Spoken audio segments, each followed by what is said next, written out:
All right. Good evening, everybody, and thank you so much for joining us tonight for this VEO season launch community report out for 2025. I'm Cody Donahue. I'm the co-executive director of Reconnect Rochester. And our mission at Reconnect Rochester is to champion transportation choices that enable a more vibrant and equitable community. And we envision a community that's connected by a robust transportation network that makes it easy for everyone, regardless of their physical or economic ability to get around. And so, as such, we are passionate at Reconnect Rochester about expanding mobility options. And we see it as part of our role to share information with the public about how the systems are running and what to expect in the future. So, tonight, although temperatures are kind of rapidly dropping outside as we speak, it is spring. The daffodils are blooming in my backyard. And the Red Wings are playing their home opener tomorrow night. And VEO has launched its fleet of seated e-bikes and standing scooters for the season. I'm pleased to welcome tonight Joe Bott, the Senior Policy and Partnerships Manager and Policy Counsel at VEO, who will share updates about the system and key information you should know for this year. But first, I'm very pleased to ask our partner in expanding mobility choices at the City of Rochester, Mr. David Riley, AICP and Principal Transportation Specialist, to talk about VEO in the context of the city's comprehensive plan and active transportation plans. So if you have questions during David's part or Joe's part, please put them in the chat and we will get to them in the Q&A session. So with that, please take it away, David. Thanks very much, Cody. Thank you to Reconnect Rochester for organizing tonight's discussion and to VEO for taking time to report out to the community on their program here in Rochester. Excuse me. The City of Rochester is committed to enhancing sustainable and equitable mobility for its residents and for its visitors. And part of accomplishing that goal to us is offering people more options to get around. And that includes options to get around without an automobile, whether that's by choice or by necessity. So for several years now, as I'm sure a lot of you know, we've been working to provide micromobility options or short-term rental bikes, e-bikes, scooters.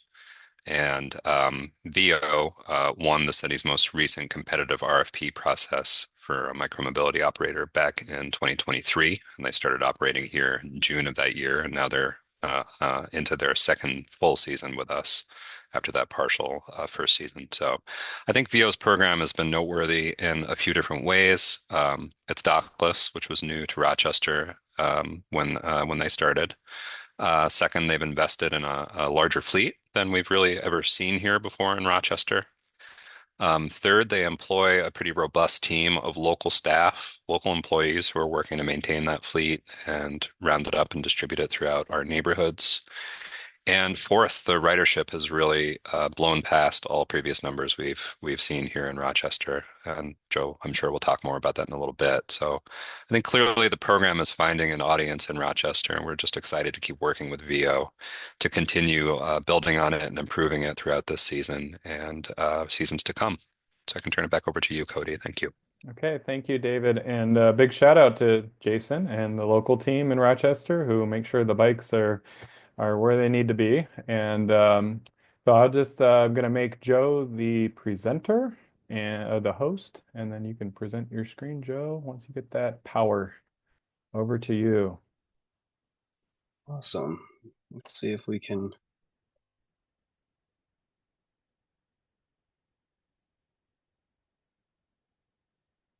All right.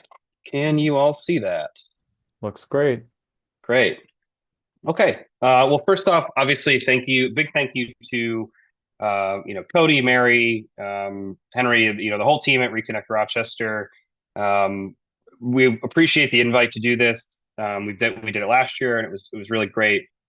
Obviously, a little later in the season this year than we normally try to do a year end, but wanted to sort of, appreciate the patience and try to getting this coordinated with our schedules, and we're really excited to be kind of talking about not only 2024, but also, it gives us the chance to kind of talk about some early data in 2025 as well that I think you'll get to see.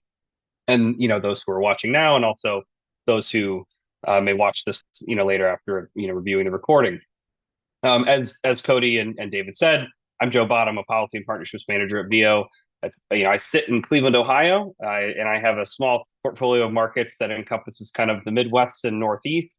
Um, but I spend most of my time, handling markets like, Toledo, Ohio, Cleveland, Ohio, most recently Columbus, and then the Western New York, Syracuse, Rochester, and then some the markets on the East Coast as well.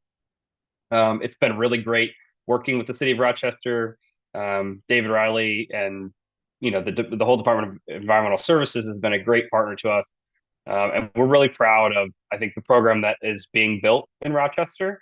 And I think we feel good about putting our money where our mouth is when we came in and we responded to this RFP, and we selectively chose to enter or try to enter the Rochester market, and to see the fruits of that and the fruits of the partnership with the city, kind of come to fruition very quickly, but also kind of showing us the path forward and the work we want to continue to do has been really rewarding, both personally and professionally on the VEO side. So, but again, appreciate the opportunity. So I have some slides that probably take about 20 or so minutes. Want to leave time for questions, but I will try to get through them.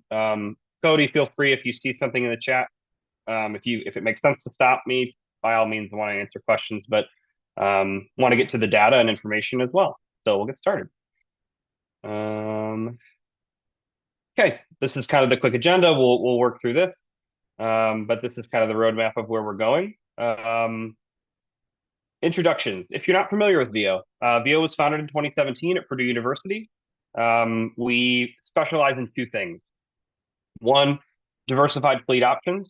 So we believe, our two of our core tenets are that shared mobility should be equitable, and then also it should be accessible to all. And so the way that we've tried to go about that is to offer mixed fleets to different markets that we think, if you have a specific population or specific needs, we try to target our fleet composition to maximize accessibility for, out of recognition that different types of trips and different populations require different types of vehicles.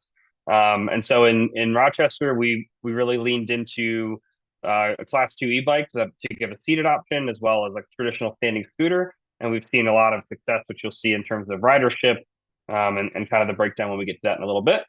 We also specialize in long-term partnerships. So when we were founded, we recognized, and our founders recognized that, the previous, I think, approach to launching markets and just showing up and asking cities to regulate companies was not sustainable. And so we specifically target long-term agreements because it gives us the best opportunity to really actually learn what are a city's needs, what are a city's goals, and where's the intersectionality between the things that we do well and the city wants us to do well so that the program can do well. We also, it's worth noting here, this is on the right here is Candace, one of our co-founders and our CEO. We're a women-owned, minority-owned business and a certified green business. And you can read about us if you're interested on kind of what 2024 has been like and how we've tried to sort of be a disruptor in what's in many ways been kind of an uncertain industry, even in recent times. This is just a quick snapshot. And excuse me, I'm going to be drinking tea because I have a sore throat tonight, but I'm going to be working through that, so bear with me.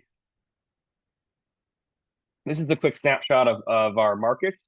This is actually a little bit out of date because we just recently launched Columbus, Ohio, but gives you an idea of where we operate around the country. I think most notably, you should kind of recognize there's a concentration here. I think we were founded at Purdue University.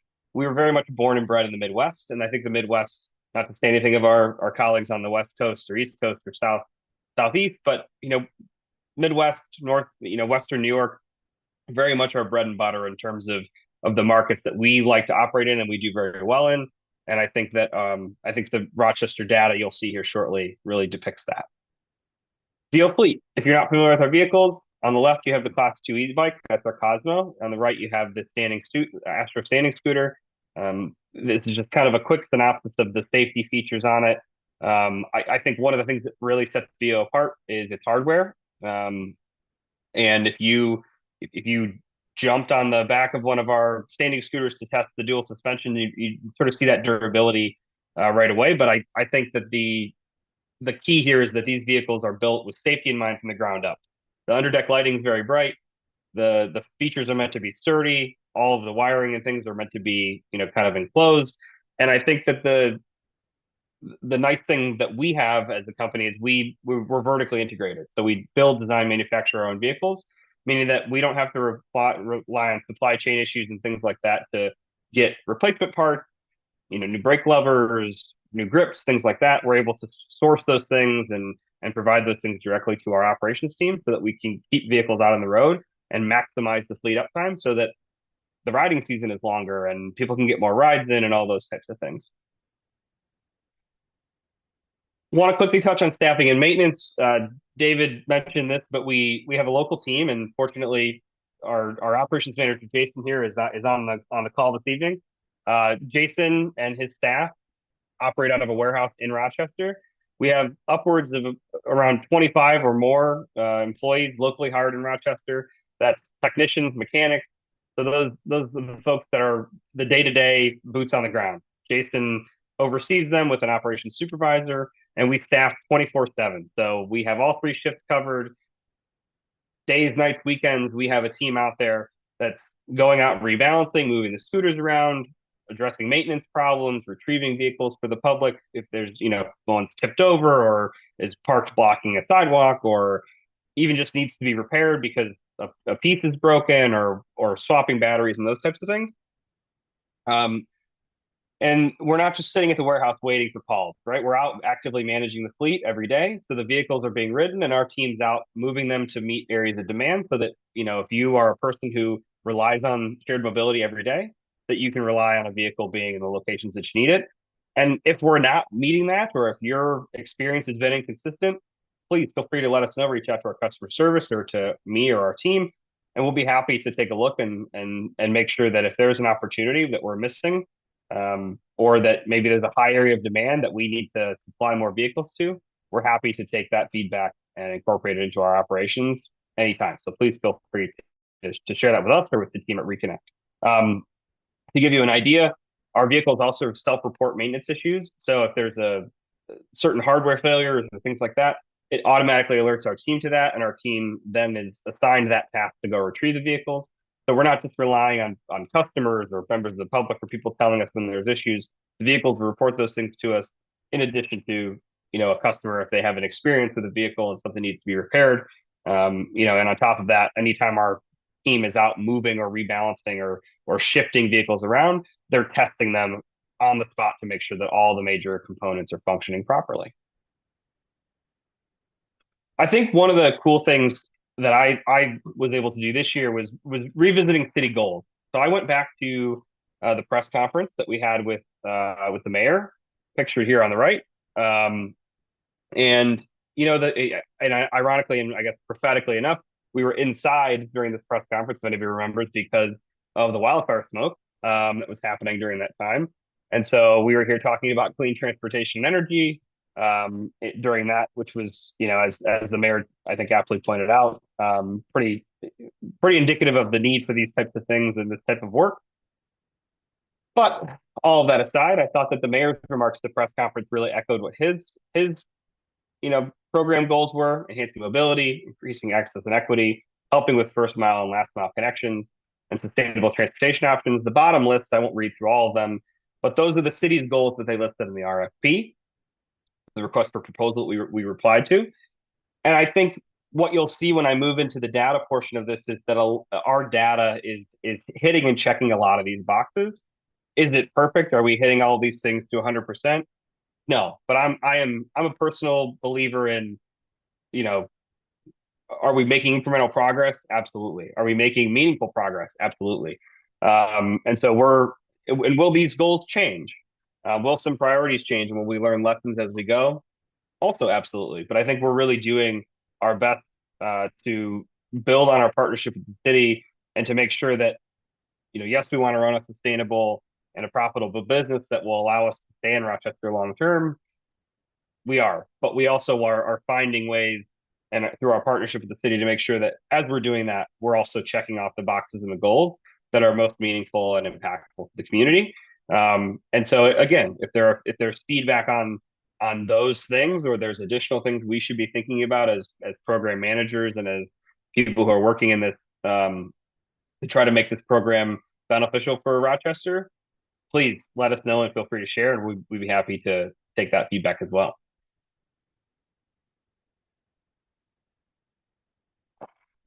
Moving into ridership data. I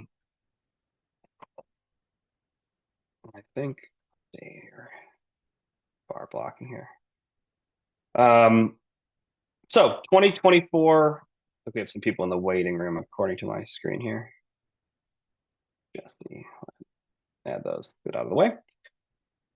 2024 trip totals, we had over 400,000 rides. 765,000 miles were traveled on shared on VEO vehicles. I broke down standing and seated just to give you an idea. I do think that may be, kind of reflective of what our fleet mix was at the time, which was a little bit more. We had a few more standing vehicles at the time when we initially launched in 2023 than we do now. We've added additional seated Class 2 e-bikes to the fleet very recently. And so it'll be interesting to see how those numbers change over time, because seated vehicles are hands down across all of our markets in the country our most popular. And so as I think that fleet mix changes, we'll be interested to see what happens with that percentage. But nonetheless, as you can see down below, those vehicles serve different trip types as well. Seated vehicles, average trips in Rochester, 1.26 miles, standing 1.1 miles. I can tell you from my experience with again, a portfolio of around 10 to 13 markets, those are actually probably a little higher than our national average. I think average standing scooter trip is probably around 0.8 to 0.9 miles. Seated is probably around 1.1, which tells us that, and obviously that depends on geography, right? Like university market is going to have less geography or less space, maybe more shorter trips.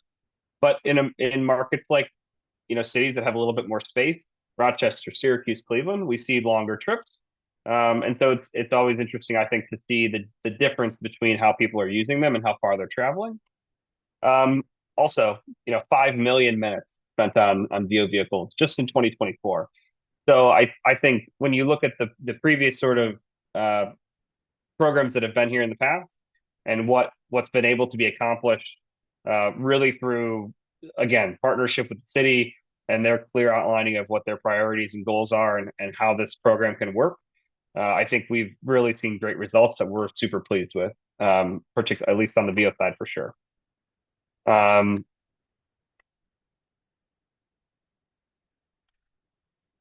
This chart I think is really, I'm going to spend a second on here just because I think it's really, pretty incredible. And I know it's just teal lines on a screen, so maybe I'm overstating here, but this is our ridership from launch until this past month. So launch through current date. We launched in July, or in the end of June of 23. And so you see a big spike there, and it kind of dies down. And then in December of each year, we winterize, meaning we take all the vehicles in, we perform quality control checks, we do maintenance, we get all of our warehouse in order, we do our maintenance backlog repairs, we do all that stuff to prep for relaunching in the spring. But we're very excited that we've been able to extend the season. I think previous years, the season kind of started to die out in late fall. And, I think the team at Reconnect and David at the city, everybody has sort of said, look, to the extent we can maximize this, let's take advantage of the nice weather. As a resident of Northeast Ohio, I joke all the time, and David will be able to vouch for this, that, the fall is really, I think, Western New York and Midwest time to shine. That's when we get out, we're seeing parks, we're doing stuff. So the September, October, November, very strong months. And I think one of the things that I wanted to point out here is when I first gave this presentation and we looked at the numbers for 2023, previous commissioner Perrin, one of his call outs, a very good call out was, well, it'll be interesting to see what happens in 2024, right? Will the enthusiasm still be there, or will it wane from the launch? And I think what we can see here is that it very much did not wane from the launch, right? We had 2 months with nearly 70,000 rides in the fall of 2024. And if you look, and this is actually a newer addition to this presentation, but if you look down, if you look at March of 23, which is the last bar to the right, and March of 2024, we have well over double the rides from our relaunch of the spring. And all of that credit goes to two things. One, David and the team at the city being willing to listen to our phone calls and conversations about wanting to make sure if the weather turns that we're ready to go, but also kind of being cognizant of the forecast being able to turn quickly at this time of year. And also to Jason and Anna, who's our regional general manager, really just having the team ready to go and having things in place so that we were able to really responsibly roll out early so that people had access to vehicles when they were able to ride them and we didn't miss out on good weather days. And so it was, in terms of a relaunch from winterization, it couldn't have gone any better in my view. But it's really great to see this chart, and I'm excited to sort of see how it changes over time. Um, and we're hopeful, obviously, that we continue to see growth, but we're one of the core things about us is that we want to make sure that we're doing it responsibly. So we want to, before these numbers are going to go up, we want to make sure that we've got adequate parking capacity. And if there's opportunities to improve parking infrastructure or make any changes to the parking network, or to improve rider education and outreach, that we're doing those things. So the program is growing, but it's also improving in quality, and the outcomes are improving as well. So that's kind of the ridership snapshot as a whole here.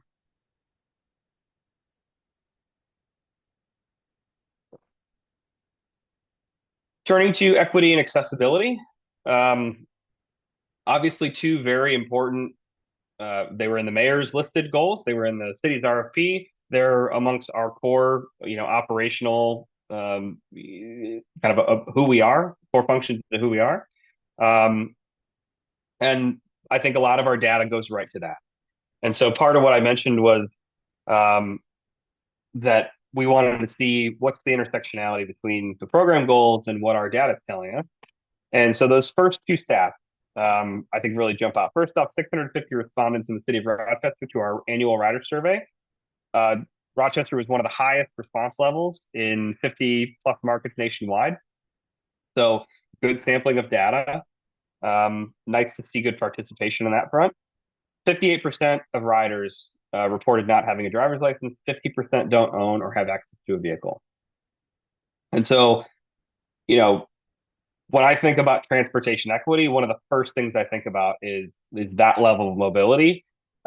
Mostly because I used to work on a community board that was directed at targeting poverty, and I was amazed at times at how many people even on that board didn't recognize the privilege of having a license and insurance and a car and all those things, or even a bus pass and that type of thing. So it's interesting to see that number in this context, and I think it shows that we're filling gaps, we're connecting people to transit and things as well. So you'll see some more data to that, like on a destination piece. But those two statistics particularly jumped out at me. The third one, 74% of riders have been able to reduce car travel. To me, that tells the story of this program doesn't just benefit shared mobility vehicle riders. It doesn't just benefit individuals who don't have a car. It's also reducing the amount of cars you're dealing with on the road. It's less cars you're fighting. If you're a car driver and you're not a shared mobility user, less cars you're dealing with fighting over parking spaces, less cars you're dealing with going to and from places in traffic.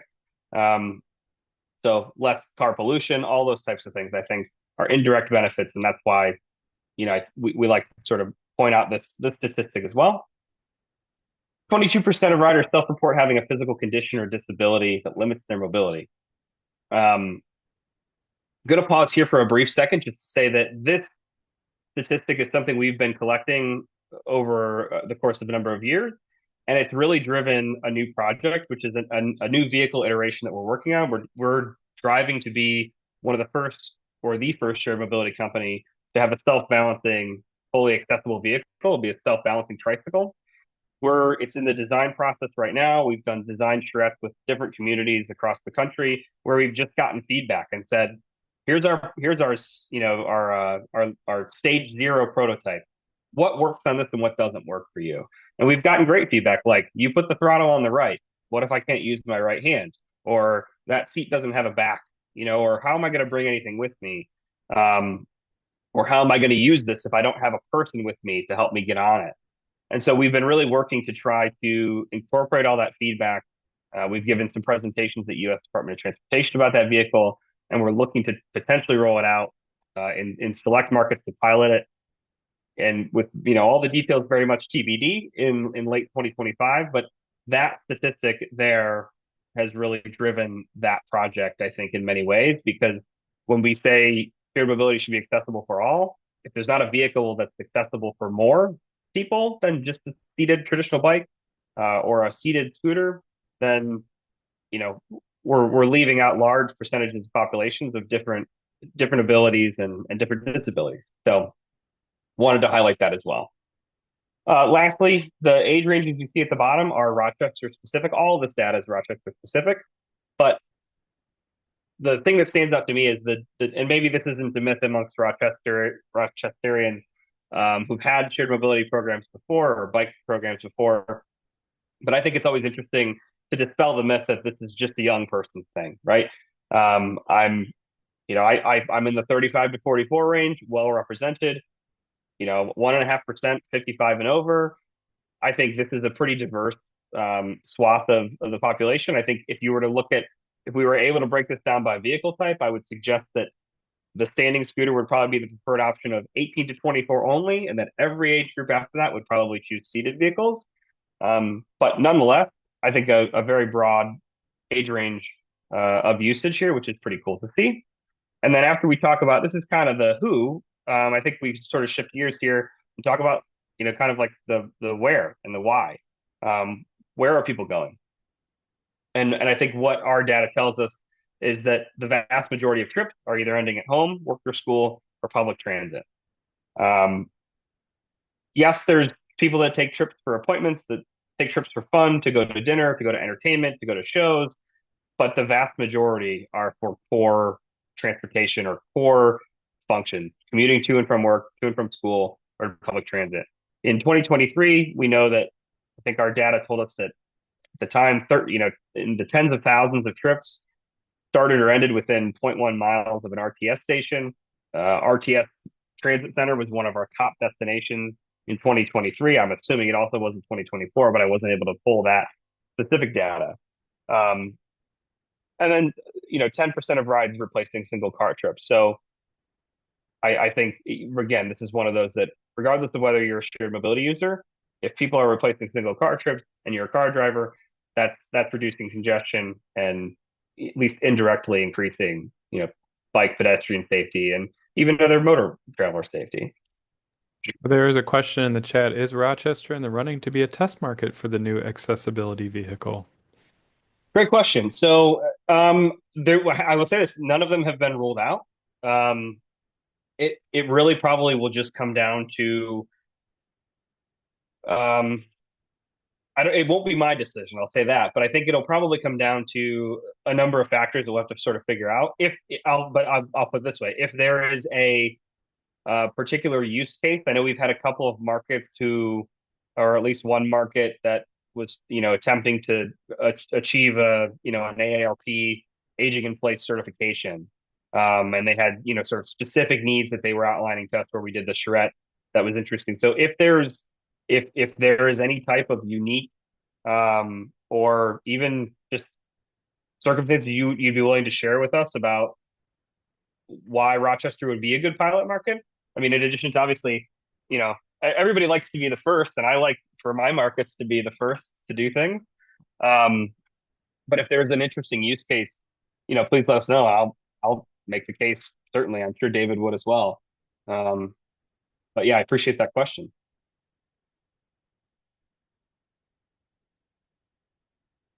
So last but not least on this slide, this is just kind of giving you an idea of why are people choosing VEO, right? It's to get where they need to go quickly and avoid traffic. That's a specific survey answer, and I think that's really kind of part of if you think back to the previous slide talking about driver's license and access to a vehicle, right? If you're we're not going to replace an entire, a 30-minute bus trip. But if your bus line got discontinued, or if your job interviews at 10 and your friend leaves for work that drives you, helps drive you places at 8, you're not sitting for 2 hours, right? You can take a VO, hop on the bus, or take it to a different transit option, or take it to the appointment or the interview. That's really I think the gaps we're trying to fill here, and by allowing people to do that at a moment's notice, it really increases mobility and gives people flexibility and gives them back their time. Um, Bottom section, I think everybody is kind of probably here aware of these types of initiatives, and I know David's passionate about them as well. I mean, I think this is the number one thing that that our riders tell us is how do we make riding safer? They say, bike lanes, safer streets, protecting bike lanes from cars, and having vehicles available in central, well-lit locations. Um, the number one thing we hear about, whether even if it's someone saying, why do you ride on, do you ride on the sidewalk? And if someone says, yeah, I've ridden on the sidewalk, the number one reason we get for why people ride on the sidewalk is because they don't feel safe on the road, right? And so we're always willing to work with, whether it's Reconnect Rochester or David or any city who wants our help or our data to support, questions or projects around how can we demonstrate the need for protected bike infrastructure or protected infrastructure. We've given our data to cities to use for grant projects and things. So we're happy to support those types of initiatives, and really even to come and be vocal and present if that's asked of us as well. So again, just want to sort of emphasize that as we talk about ways we're helping to try to increase rider safety for our riders and for non-VO riders and other bike ped users as well. Last piece, wanted to highlight two things. This is on our membership process, and again, I want to leave time for questions. So I got a couple more slides, then we'll turn. I know I see questions kind of hitting the chat. VEO Access is our income-based discount program. So in 2024, we saw an increase. Our VEO Access riders doubled. Rides went up 76%. But I think, we sort of identified this to the city and amongst ourselves as kind of an area of opportunity, to be honest. I think, we've seen good usage, but compared to the growing number of rides, I think there's an opportunity here for more people to there's certainly more people that would benefit from that aren't using it.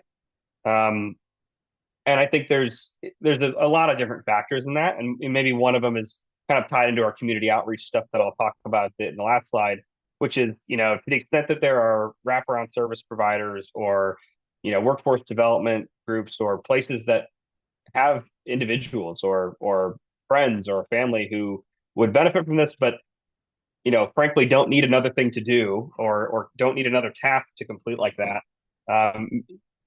Please put them in touch with us, or have them reach out to our customer service for information, and we can get people engaged with this program. If you receive any type of state or federal assistance, you're eligible, and you can receive a discounted rate for $5 a month. You get a free ride up to 30 minutes every single day. You pay a discount rate of 20 cents every minute after that. And yeah, we're looking to try to engage with any partner, any community partner who has friends, populations, clients, customers, people who would benefit from this. We're happy to talk to them, so that we can kind of see this program grow, to measure it with the other growth of the program as well. Want to highlight our other membership options. VEO Plus is another monthly subscription. Over 2,400 people signed up for VEO Plus in 2024. It took over 105,000 rides. Benefit of VEO Plus is you don't pay unlock fees, so you're only paying it per minute. You pay a monthly cost, which you take 5 or 6 rides, whatever it is, depending on the monthly cost. It pays for itself in terms of those unlock fees. So if you're a regular rider, please check the VEO app. You can see in the VEO app any available membership option pricing, and the benefits that apply to the different types of memberships. Next to last, the safety and parking, which I know is a big one. I will quickly say, and I say this all the time, but that 99.9999% is not a made up number. It's an actual mathematical calculation based on the number of rides compared to rides where an incident is reported to us of a collision or injury. So that could be a fall and a scraped hand, an individual incident, or a vehicle and a rider. Um, and so, we're really proud of our safety record. We know that there's still, obviously, regardless of what that percentage is, there's still room for improvement because we can help educate riders. We know that issues tend to happen on, initial or first rides. So we put a lot of information into our app. We totally revamped our customer experience, which you'll see on the next slide, to really address every possible thing we can, every touch point we have, every question we could think of, we put into that app in terms of, even by vehicle type. How do you ride an Astro? How do you ride a Cosmo E? Where are the brakes? How do you use the equipment? Remind you to wear a helmet. Don't drink and ride. There's all sorts of reminders that we put in there. And so we're continually thinking about that user experience and how do we have more touch points beyond just our app and the things we put out into our website. We obviously want to have community events where we're engaging with people, not unlike this, right? Where we're recording a session, people can watch back. But we want to have meaningful contact with people and reach as many people as possible so that they can ask questions in a safe, environment, not walking up onto a vehicle on the street and trying to figure it out if it's intimidating to them. So we're hoping to get out in the community this summer and attend some events where you can come out and find us, see us at a table, pick up some swag, a reusable straw or any of the other things we'll have there, maybe even helmets. But also just kind of touch and feel the vehicles and ask the operations team, how do they work? How do I use one? If I wanted to use one, what do I have to do? How do I download the app? Those types of things. This is a quick look at the safety center I was talking about. So this is the in-app improvements we did this year. Turned out really, really good. You can even click in there and kind of understand the different map zones if you're wondering what the icons mean in the app. But feel free to download the app and tinker around with it if you have questions. Our customer service team can answer a lot of those things as well. Last but not least, parking. I think this is generally one of the biggest questions that we get in many markets. But how do we deal with parking? How do we address parking? And the things, these are kind of the core pieces for us. We've increased our staffing. Our staffing super responsive. Jason and his team are consistently out there responding to things as quickly as possible, even when it's not an issue that really runs afoul of contractual rules. If somebody just says, "Hey, there's a vehicle tipped over, or it's not here. Does anybody know it's here?" Our team is still responsive to those things and still going out and retrieving vehicles. So if you ever have a problem, you can reach out to our customer service. Hello at VEO Ride is manned by customer service team. 24 hours a day, you'll get a response to an email. A ticket will be prepared to the local team. So if you ever have a question about a vehicle or if something needs retrieved, or if something seems broken or off, please let us know. We're happy to take care of it.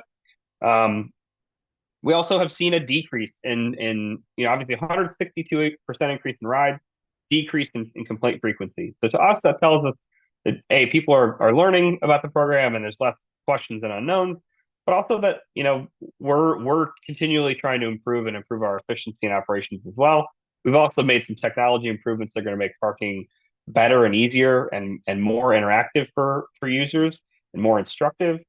And I think last but not least, infrastructure and parking network improvements. To us, I think I probably sound like a broken record with David, but it's been great talking to David throughout these 2 years, just about, like when we started, we had 46 parking locations and we just used the previous provider's 46 dock locations. Because we figured from a muscle memory standpoint and those types of things, it would make sense. But in the last couple of months, in collaboration with the city, like we've identified, we'll have, into the hundreds now of available potential parking locations, just to make parking easier for people. So if you pull up and you see, if there's an unoccupied URAC or there's something there, like we're going to have more parking locations in different places. And we're just going to continue to try to revisit that throughout the year. And every year try to improve that. Not necessarily adding parking just to add it, but wanting to be thoughtful about it. And make sure that if there's, to give you an example, if we have one continual rider who's going to a place and parking incorrectly, that's a rider issue. We can reach out to that rider. We can send a communication. We can talk to them and say, hey, this isn't how you're supposed to do this, and we need to solve this. If we have 50 people going to a same location, making the wrong choice or making, not sure what to do, that's an environmental situation that we need to, we should be talking with the city and saying, obviously people are trying to get here. and and VEO's not done, maybe we haven't done a great job of figuring out the local characteristics here, but we got to figure out a solution because people are obviously trying to get here. Either we need to go and rebalance vehicles faster so we can do that on our end, or we need to talk to the city about, is there something we can do from a parking infrastructure standpoint, from whether it's a bike rack or identifying a right of way parking location, those types of things. So we're consistently looking to try to improve that. And again, I know I've said this a couple of times now. If you have feedback, or if you're a private property owner and you own a business and you'd like to have designated parking in a place to make sure that people can get to your business, but are doing so in a little bit more an orderly manner, let us know. We're happy to take a look at it, and if there's a place we can put parking locations, we'll take care of all the stuff we need to do to make that happen. And I'll touch on this real quickly just because I know I want to leave 15 minutes or so, but this is our new parking tool that we're working on. It's called a virtual parking coach. It's an AI powered tool, and the idea is that what it does is it literally tells the rider in real time if their parking is compliant or non-compliant. In past, every other shared mobility provider requires, just like us, requires an end of ride photo, and then we would have to sort of manually audit those photos to make sure or determine compliance. And if the person wasn't compliant, we'd issue a violation. But it was all very retroactive and not proactive. This tool literally is an AI. It's a trainable tool. It can learn parking infrastructure. As you see here, this is literally the screen grab from the apps flow. It'll analyze the parking job and say, nope, you're not close enough to the bike rack, or it's partially blocking the pathway. Please move it. And so it's giving a rider real-time feedback and and then coaching them to improve their parking if it's improvable. If the vehicle, to give you another example, if like one of the tires wasn't in the frame, it would say, please move the vehicle so that we can see the entire vehicle so we can analyze if parking is correct. Um, this has been launched in initial phases in two smaller markets to sort of test out the functionality. And the early data that we've seen has been very positive. We've had to work through some, as any type of new software, as there's been some bugs and things we've worked through, but we're super excited about this and really trying to scale this, develop this and scale this as quickly as we can, because it's been really, really good. And whether the market is a market that, even if it's a free floating market, that it can detect if a vehicle is tipped over, it can detect if it's blocking a sidewalk, or if it's sitting on a colored curb ramp. All those things are things that it can detect. So really excited about this. And that's kind of the technological piece that we were talking about. Last slide, I promise. Community engagement. One of the things we've been talking about really is, I think we had grand plans in 2024, and to be totally transparent, we were derailed somewhat by a number of things we had to sort of deal with in the middle of the beginning season. But this is our strategy. We really want to identify organizations. Obviously, Reconnect Rochester's been there for us, and been able to sort of work with us and share information with us, and really promote and cheerlead us, which has been super appreciated. But we want to talk to the organizations and partners that mean the most to you, that you think either complement or would benefit from shared mobility. One of the things we want to do is we want to be at more community events. We had a couple plans for some things last year. Some of them fell through, some of them happened. We did rock street films the last 2 years, which was really great. But we'd really love to be able to go out to community events where, if you've got community partners that you think would like to learn, or even just have we'd be happy to hear about any opportunities. And myself, Jason, members of the local team, we'll be happy to do that and to tap into new opportunities for either increasing ridership, increasing connectivity to different communities, different organizations, events. So that's really what we're hoping to do. Bottom piece of this is really just national. If you look at our social media, you'll see some national campaigns we've done where we ask riders to sign pledges about staying in your lane, encouraging them to use the bike lane and kind of move off the sidewalk, and also like park it right, encouraging people to just be a good neighbor, and to always try to kind of be responsible and be thinking about how shared mobility can impact people positively and negatively, whether they're riders or not. So that's it for my slides. So happy to pause there. I'm sorry for talking for 47 minutes, but yeah, would love to answer any questions or things that anybody else has, but I'll stop sharing my screen. All right, thank you, Joe. Thank you very much. I will mention the ending rides, starting rides at RTS, bus stops is really interesting, and RTS also integrated electronic benefit cards into to be RTS passes in the past year. So I think there's some good synergies with RTS access and EBT cards and the VEO access as well. Just going through the chat here, just to share on the conversation about age-friendly and adapted vehicles at the city. David said the city is happy to follow up with VEO on the accessible vehicle topic. So thank you, David. Um, we have a question about seeing there. I see lots of evidence vehicles and rides ending at the city limit. Are there plans to eventually expand into the suburbs, especially like job centers such as Henrietta? So I'll let you take that one, Joe.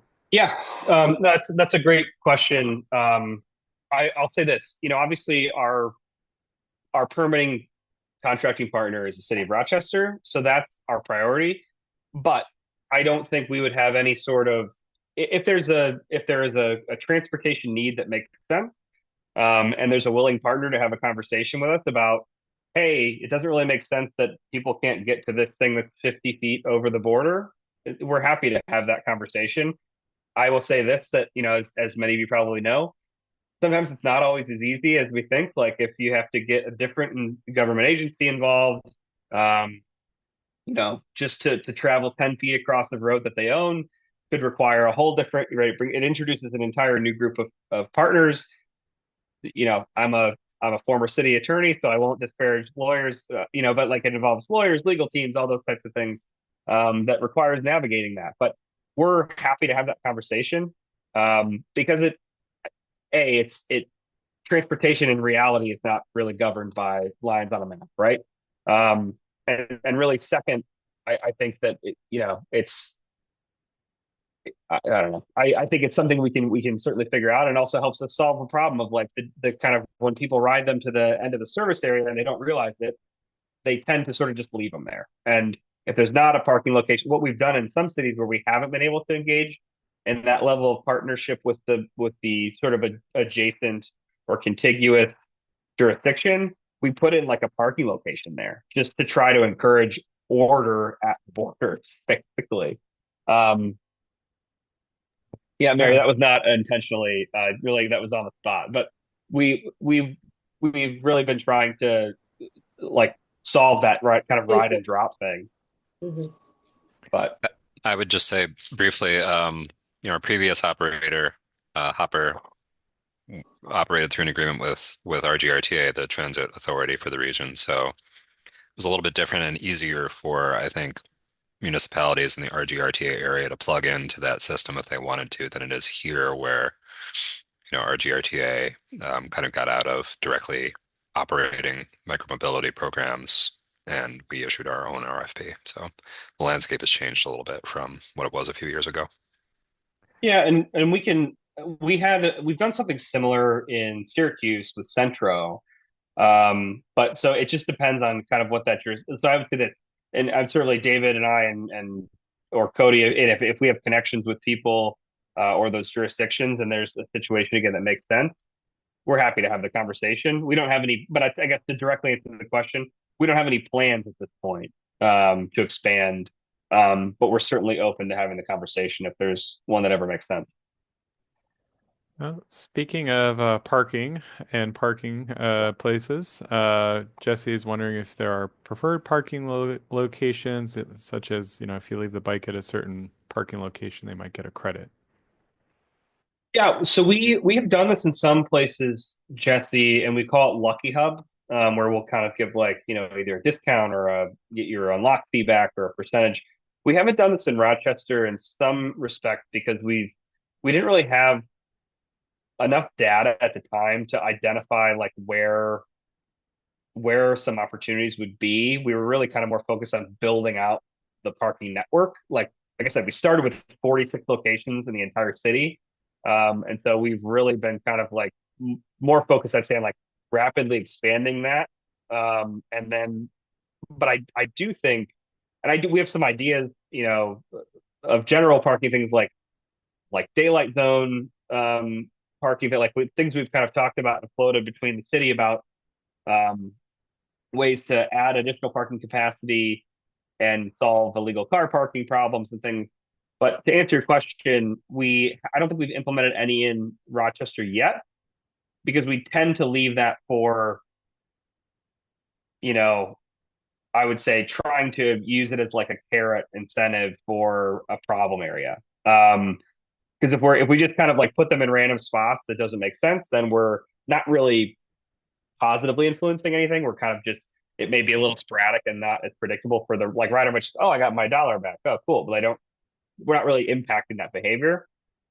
But I think one thing we have seen is if we use it, to use my example earlier, if we have a place where we know like fifty vehicles are being dropped off and they're kind of scattered along a long block of the sidewalk and there's a clear parking location, that would be a place where we could probably implement like using some sort of incentive and say like if you park it in this in this block or this corral, we'll give you your dollar back. I think that would be something we'd be interested in doing if there's opportunities to do that. So um, that's something you're interested in, we can talk to David about it and Jason and see if there's some areas of opportunity for this year or next for sure. And just to add to that, as parking complaints and things are coming in early in the season, I'm logging them and finding some areas where we could have beneficial results if we did start that type of parking program. Great. Well, seeing no more questions in the chat, I think I will just thank Joe for the presentation from VEO. Jason, thanks for all the work you do in Rochester. David, thank you to you and the whole team at the City of Rochester. And this will be posted to our YouTube channel, so folks can access it and other folks can watch it later. But again, thanks for joining us tonight for this recap and VEO plans, and stay in touch. Have a good night. Thanks, everybody. Thank you.